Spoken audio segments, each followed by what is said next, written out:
గాను 20,000 రూపాయలు మద్దతు ధర కల్పించవలసినటువంటి అవసరం ఉందని తమ ద్వారా ప్రభుత్వానికి గౌరవ వ్యవసాయ శాఖ మంత్రి గారికి తెలియజేసుకుంటూ 2 లక్షల మంది రైతుల్ని ఇండైరెక్ట్గా 10 లక్షల మంది వ్యవసాయ కూలీల్ని ఈ పామాయిల్ పంట గిట్టుబాటు ధర కల్పించి ఆదుకోవాల్సిన అవసరం ఉందని తమ ద్వారా సభకు తెలుసుకున్నాను. ధన్యవాదాలు అధ్యక్ష. అధ్యక్ష, ఇప్పుడు రాష్ట్ర ప్రభుత్వం ప్రధానమైనటువంటి దృష్టి ఆయిల్ ఫామ్ పంట విస్తీర్ణం పెంచడం పైన దృష్టి పెట్టాం అధ్యక్ష. ఎందుకంటే గత 5 సంవత్సరాలు పూర్తిగా దాని మీద దృష్టి పెట్టలేదు అధ్యక్ష. ఆయిల్ ఫామ్కి ప్రధానంగా కావలసినటువంటిది స్ప్రింక్లర్లు, డ్రిప్ అధ్యక్ష. 5 సంవత్సరాలు ఎక్కడ కూడా స్ప్రింక్లరు, డ్రిప్ ఇచ్చినటువంటి సందర్భాలు లేవు. మహానుభావులు ఎన్టీ రామారావు గారు దీన్ని ఆ రోజు ప్రారంభించారు. ముందు మనకి వెస్ట్ గోదావరి జిల్లాలో ఉండేది, తర్వాత రాష్ట్రం అంతా కూడా విస్తరించింది. ఈ మధ్య మేము ఒక టెక్నికల్ టీము రాష్ట్రం అంతా కూడా వెరిఫై చేస్తే ఇంకా కొన్ని జిల్లాల్లో, కొన్ని ప్రాంతాల్లో ఆయిల్ ఫామ్ పంట పండించడానికి అనుకూలంగా ఉన్నట్టు కూడా మాకు రిపోర్ట్స్ వచ్చాయి. ఆ మండలాలను కూడా ఏవైతే కొత్తగా ఆయిల్ ఫామ్ పెట్టడానికి అవకాశం ఉందని చెప్పి టెక్నికల్ టీం రికమెండ్ చేసిందో ఆ మండలాలను కూడా ఇందులోకి తీసుకురావడానికి ప్రయత్నం చేస్తున్నాం అధ్యక్ష. ప్రస్తుతం ఈ ఆయిల్ ఫామ్ ధరకి కేంద్ర ప్రభుత్వం అధ్యక్ష ఫామ్ ఆయిల్ పంటకి వైబిలిటీ గ్యాప్ పేమెంట్ అని చెప్పి ఒక స్కీమ్ని అమలు చేస్తుంది అధ్యక్ష. అయితే కేంద్ర ప్రభుత్వం ఈ విజిఏ స్కీమ్ అమలు చేస్తున్నప్పటికీ కూడా ఇది రాష్ట్రాలపైన ఆధారపడి ఉంది అధ్యక్ష. రాష్ట్రం దాన్ని అమలు చేయొచ్చు, లేకపోతే రాష్ట్రం తొందరగా సొంతంగా కూడా ధర నిర్ణయించే అవకాశం ఉంది అధ్యక్ష. అయితే ప్రస్తుతానికి ఏదైతే మనం ఈ విజిపి ధర 17,877 రూపాయలు ఉంది అధ్యక్ష. విజిపి ధర అంటే కేంద్ర ప్రభుత్వం నిర్ణయించినటువంటి ధర 17,877 రూపాయలు ఉంది. ఇది ఎప్పుడు కాన్స్టెంట్గా ఉంటుంది అధ్యక్ష.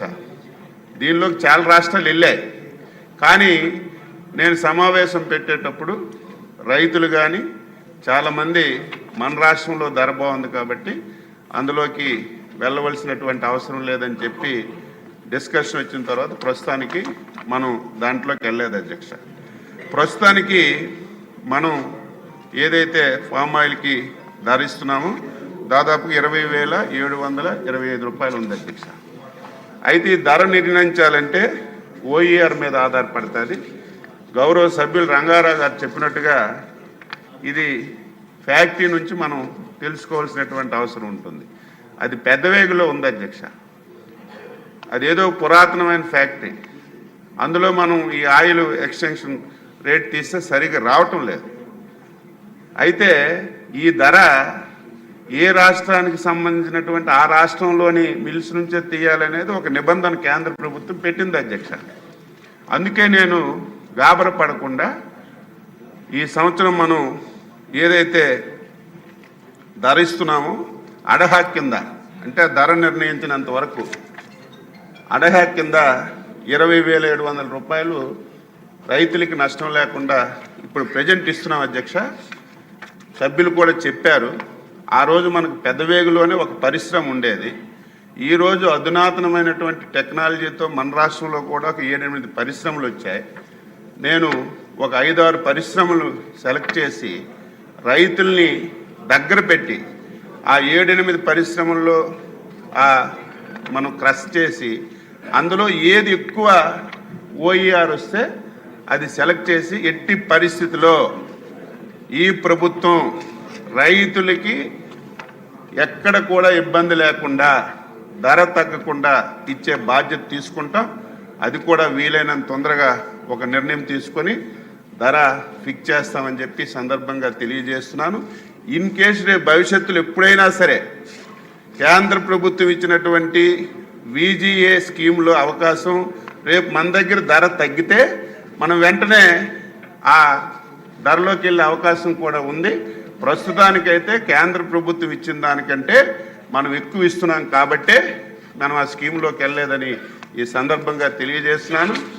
ఈ సందర్భంగా రైతాంగానికి కూడా కోరుతున్నాను అధ్యక్ష, అందరూ కూడా వ్యవసాయం అంటే వరి తప్ప ఇంకొక పంట పెట్టడం లేదు. ఇప్పుడిప్పుడే సంతోషం ఏమిటంటే డైవర్ట్ అవుతున్నారు హార్టికల్చర్కి. అందులో ఏదైతే పామాయిల్ అనేది 1,50,000 నుంచి 2 లక్షలు ప్రాఫిట్ వస్తుంది అధ్యక్ష. ఈ మధ్యకాలంలో పామాయిల్లో కూడా కోకో అని చెప్పి కొత్త పంట వచ్చిందంటే అధ్యక్ష, మీకు తెలుసు, ఇంటర్ క్రాప్గా వేస్తున్నారు. ఈరోజు కోకో పామాయిల్ కాంబినేషన్లో ఇంటర్ క్రాప్ వేసుకుంటే రైతుకి ఎక్కువ రాబడి రావడానికి అవకాశం ఉంది. మేము డిపార్ట్మెంటు దాని మీదే దృష్టి పెట్టాం, రైతులకి యాక్టివేట్ చేస్తున్నాం. తప్పనిసరిగా ఇప్పటికే పామాయిల్ దేశంలో ఉన్న దానికంటే మన దగ్గర ఎక్కువ శాతం పండిస్తున్నారు. ఈరోజు 5% 10% తెలంగాణలో ఉంది, మన దగ్గర 90% ఉంది అధ్యక్ష. కాబట్టి నేను మళ్ళీ రైతాంగానికి స్పష్టంగా హామీ ఇస్తున్నాను, ధరల విషయంలో మీకు ఎక్కడ ఇబ్బంది లేకుండా చేసే బాధ్యత మేము తీసుకుంటామని చెప్పి మీ ద్వారా రైతులకి, ముఖ్యంగా పామాయిల్ రైతులకి అందరికీ శాసనసభ ద్వారా తెలియజేస్తున్నాను. డ్రిప్ ఇరిగేషన్ కూడా ప్రోత్సహించాలి సార్. అధ్యక్ష, మన తమరు లేరు, డిప్యూటీ స్పీకర్ గారు ఉన్నారు. డ్రిప్ ఇరిగేషన్ అధ్యక్ష, మనం 5 సంవత్సరాలు 90% అధ్యక్ష, బీసీ ఎస్సీ ఎస్టీ రాయలసీమ రైతులకి 90% డ్రిప్ ఇరిగేషన్ ఇచ్చాం అధ్యక్ష, స్ప్రింక్లర్లు ఇచ్చాం అధ్యక్ష. 2019-24 ఒక్క పైసా అంటే ఒక్క పైసా అధ్యక్ష, 1 మీటర్ గొట్టం ఎక్కడ కూడా బిగించినటువంటి సందర్భాలు లేవు. తెలివిగా 2024 ఎలక్షన్ల ముందు మళ్ళీ మేము డ్రిప్ ఇరిగేషన్ ప్రారంభిస్తున్నామని చెప్పి ఒక జీవో ఇచ్చి కంపెనీలందరికీ ఆహ్వానించి మొత్తం స్టార్ట్ చేశారు అధ్యక్ష. స్టార్ట్ చేస్తే కంపెనీలు వాళ్ళందరూ ఉత్సాహంగా వచ్చి డ్రిప్ పెట్టారు అధ్యక్ష. వాళ్ళకి 1,135 కోట్లు బకాయిలు పెట్టారు.